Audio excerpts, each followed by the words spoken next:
Today we're checking out some more Star Trek The Next Generation Season 4. Recovery from a great loss involves a great deal of pain. If we try to avoid that pain, we can make it harder on ourselves in the long run. But I feel fine. Does she? I dreamt Mark was with me celebrating. Then I woke up. I looked around for anything that belonged to him. I forgot that after the funeral, I told him to take it all away. Does she have something of his? They didn't take everything away. How did you know?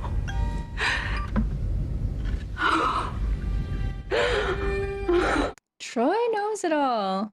Well, it would do you good to have a little fresh holodeck air. I think my horsemanship is a little rusty for the Himalayas, but thanks anyway. Nonsense. Well, we program an appropriately docile steed. Captain. An appropriately docile steed for you.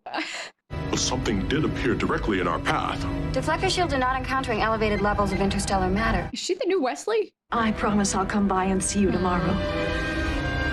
Deanna, are you all right? This music. What? Thank you, Deanna. We've got a Deanna episode here. What's happening to her? Whatever it is has to do with what Worf saw.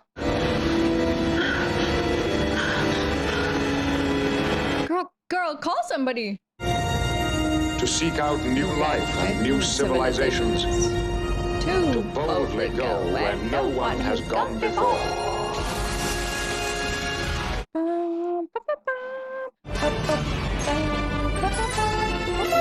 I like the triangle there, too.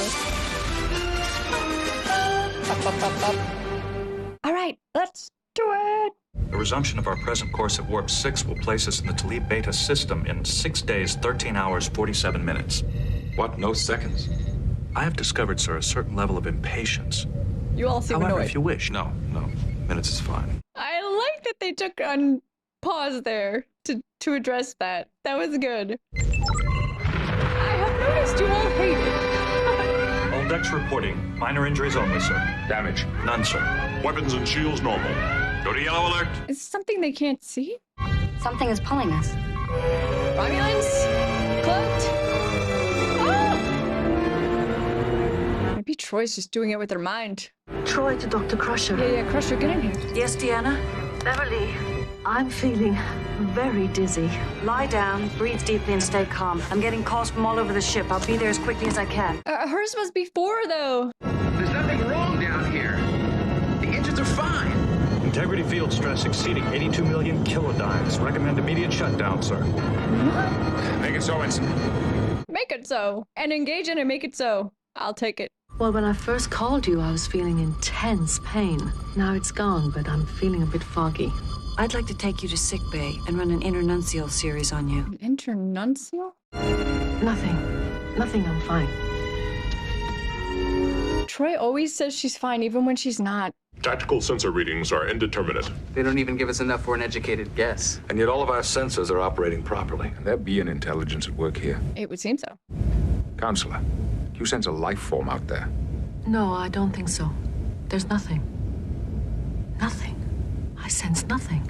Like she can't sense anybody? I don't sense anything. Not out there, not in here. All of you, you're all blank to me.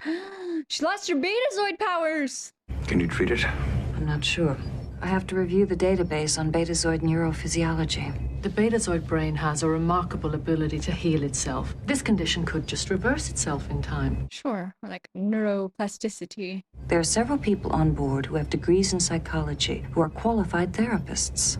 Right now, I just want to go back to work. Deanna. If there are no medical objections. No medical objections. I wonder if she'll get her powers back. If she didn't, would they just keep her on the ship just because they like having her? I feel like she can't really be the same kind of counselor. Ooh. I don't have a psychology degree, but if you'd like to talk. You know what the worst part of this is? The way other people change. How they start to treat you differently. They feel sorry for you. Sometimes they avoid you altogether. Sometimes they become overbearing, reach out a helping hand to the blind woman. I'm sorry if I will not be treated that way. Wow. If I get better, I get better. If I don't, I'll adapt. Life goes on.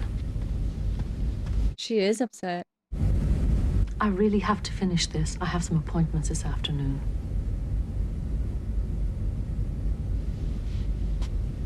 I think it was nice of him to check on her, but she's not ready to talk about it. You said you woke up a new woman this morning. That's how I feel. Tell me about her, this new woman. She's still trying to do her job. Can I share something important with you? Yeah, she's gonna tell her. Of course. I can't tell what you're thinking. I've temporarily lost my empathic sense. I'm so sorry. I feel before we continue, it's important that you know that, okay? You have to be honest. But it seems to me that one night of crying can't make up for months of denial. No, you're wrong. I feel better today than I have in ages. You're absolutely wrong, Deanne. There's no way for her to tell. Yeah, it must be like she's blind. She has no idea how to relate to people without her powers. Can you explain why they're pulling us along with them?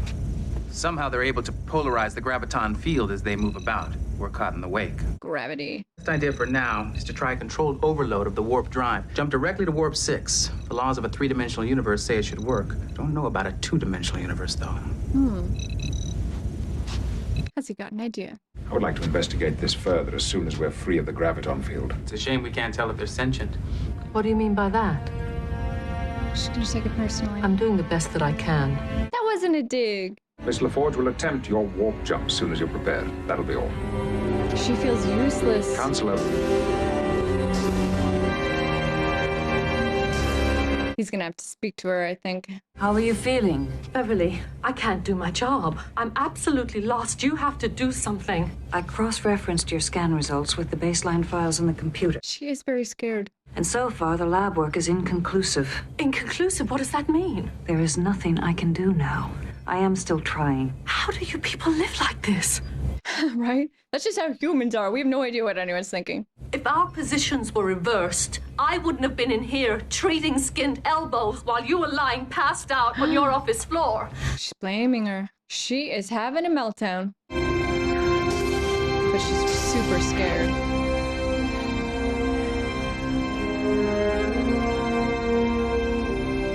I like this episode. They're finally giving her something interesting. It's time I accept the truth, Captain, It's been like one day. and resign as ship's counselor. Wow. Resign. I can no longer fulfill my obligations. What other option is there? Girl, give it some time.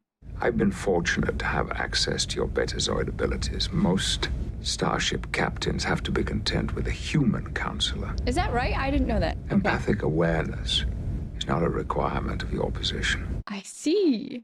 There was a teacher of mine at the academy who had been confined to a wheelchair from birth. She was a woman. Captain, Xavier. spare me the inspirational anecdote and just accept my resignation. She's very different without her Betazoid half functioning. I really would rather be alone right now. Too bad. Oh. See? That's very sweet. Just hold her. You have no idea how frightening it is to just be here without sensing you, without sharing your feelings.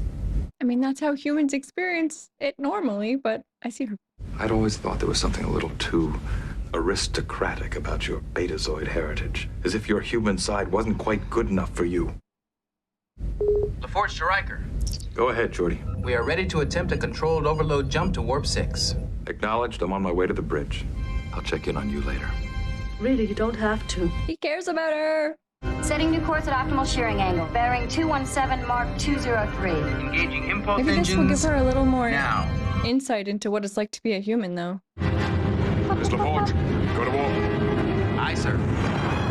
Yes, let's figure this out. Stress will exceed upper. Engines disengaged, sir.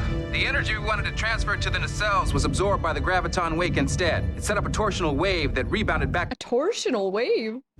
Input your observations into the Universal Translate. Aye, sir. Perhaps these movements themselves are an attempt at communication. Oh, yeah, cool. Yes, talk to Guinan. She's very wise. Do you want to talk about it? No. Good. I get so tired of people coming in with their problems. Yeah, right. So I'm going to talk to Picard about it. About what? Taking her place? You becoming counselor? Well, yes, you're leaving. That means there won't be a counselor on board. Is she calling her bluff? You don't really want to be ship's counselor. What would make you say that? I just know you're not serious. See? She can sense. Have I given you any indication that I might not be serious? She's proving a point. I get it. Yeah, that was good. You're trying to make me see that I have other abilities to draw on. Those skills only develop after years of experience. That's true. No one said it was easy. Yeah, it's not impossible, though. Sensors are detecting highly accelerated interstellar gases. Suggesting? Uncertain, sir. Theorize. The phenomenon is within visual range. Magnify. Yeah, zoom enhance. It appears to be a cosmic string fragment. Two-dimensional beings seem to be caught in the gravitational pull of the string. Their course is taking them directly toward it. And us right along with it. Commercial break.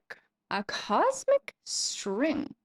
The entities offer no indication they are aware of the string fragment, sir. Their course and speed remain constant. Sir, I recommend we fire a spread of photon torpedoes into their field. Worf always wants to fire torpedoes. As we destroy them to save ourselves. It is unclear what effect a photon torpedo would have on two-dimensional beings, sir. Probably not the one you think. Launching torpedoes. This Detonation seems in risky. 5 seconds. 3, 2, I think 1. no change.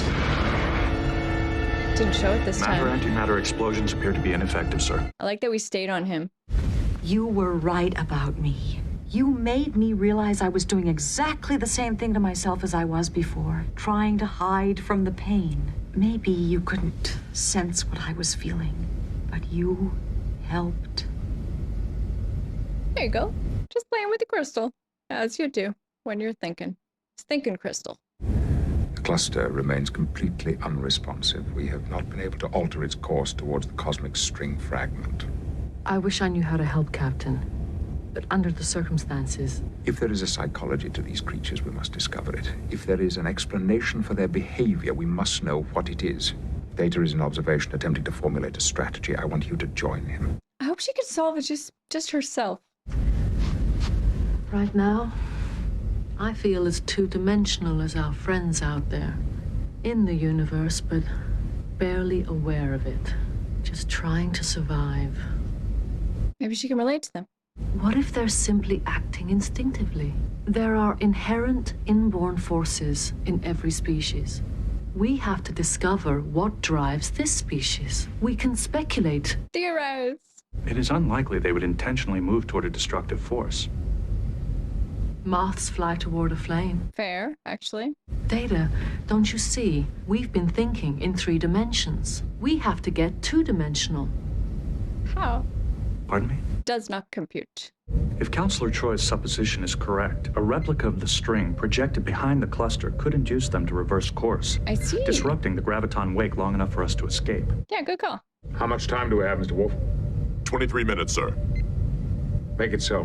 Make it so, number 3! Yes! I am differentiating particle emission signatures now. We're saying a lot of technobabble in this episode. Good, that's doing it. Patterns are converging. Yeah. Converge those patterns. Jordy, fire up the impulse engines, activate the ship's stabilizers. Stabilizers on. Electromagnetic and subspace wave fronts approaching synchronization. I think they only have one shot at this.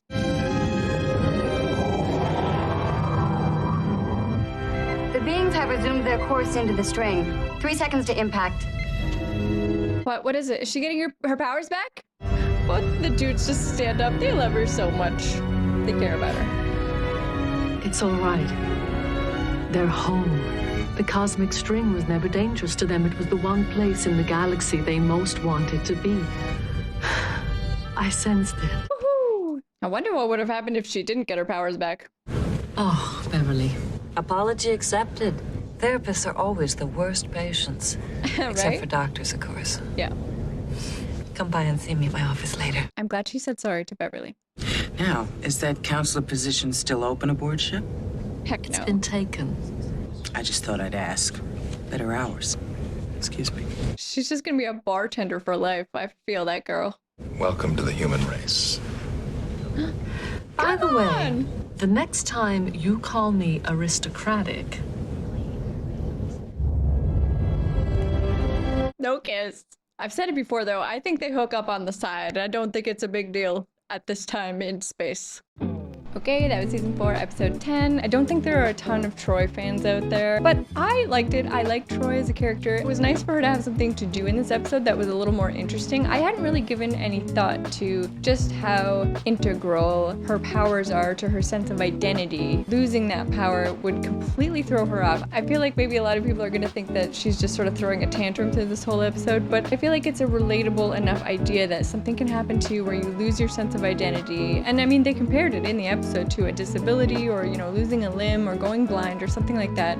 I do think maybe it was a missed opportunity for a scene between her and Geordi talking about his eyes. I still do think that Riker and Troy have really good chemistry. I like when they have scenes together. I like that he was there for her as a friend. I don't think we're ever gonna see them like fall in love. I'm starting to understand a little more. I don't think that's where this is going for them, but I do think they have a friendship. Maybe they have a little hookup on the side. They definitely care about each other. But yeah, I mean, was this a pivotal Star Trek episode? Probably not, but I enjoyed it. I wanted to see something from Troy, and it was nice to see Troy kind of out of control and, you know, snapping at people. Just seeing that other side of her, seeing her lose control. We don't see that very often. I didn't know either that on all the other starships it's humans that are counselors. I just assumed that they were working with Betazoids as counselors. That's good to know. That's good info. They have a little sort of leg up. I mean, I think it would be useful if they had Betazoids on all the ships to do that. For me, this was a Troy episode, and I liked it for that. Looking forward to 2 more next week. Thank you guys so much for watching. I really appreciate it. I had a great time. I hope you had a great time too, and I will see you next time. Bye guys.